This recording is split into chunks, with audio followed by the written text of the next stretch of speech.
Ini adalah situasi terkini di kediaman Baharudin Yusuf Habibie, Presiden ketiga Republik Indonesia di kawasan Patra Kuningan, Jakarta Selatan. Sejumlah tokoh masih terus bertakziah ke kediaman B.J. Habibie.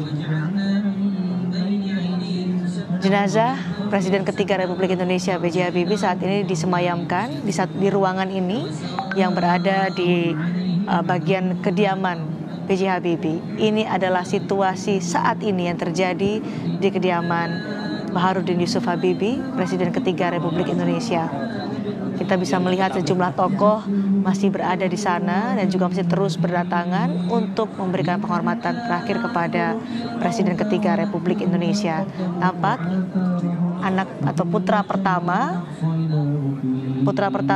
B.J. Habibie yang berbaju batik hijau adalah Ilham Habibie.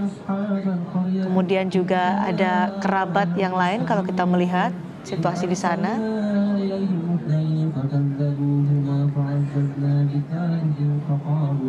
Rencananya jenazah Presiden ketiga Republik Indonesia Baharudin Yusuf Habibie akan dimakamkan di Taman Makam Pahlawan Kalibata, Jakarta Selatan besok pada hari Kamis 12 September 2019.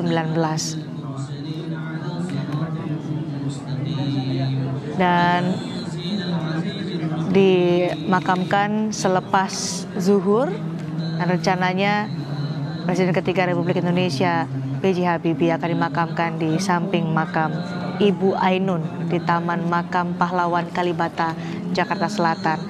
Pemakaman akan dilakukan secara militer dengan dipimpin oleh Presiden Republik Indonesia, Presiden Joko Widodo.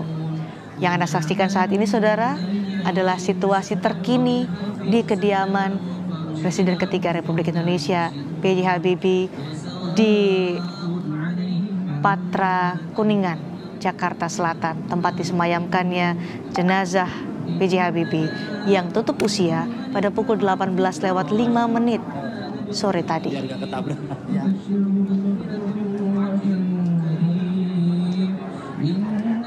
Hingga saat ini masih banyak tokoh dan juga politisi yang memberikan penghormatan terakhir kepada Presiden ketiga Republik Indonesia Baharudin Yusuf Habibie.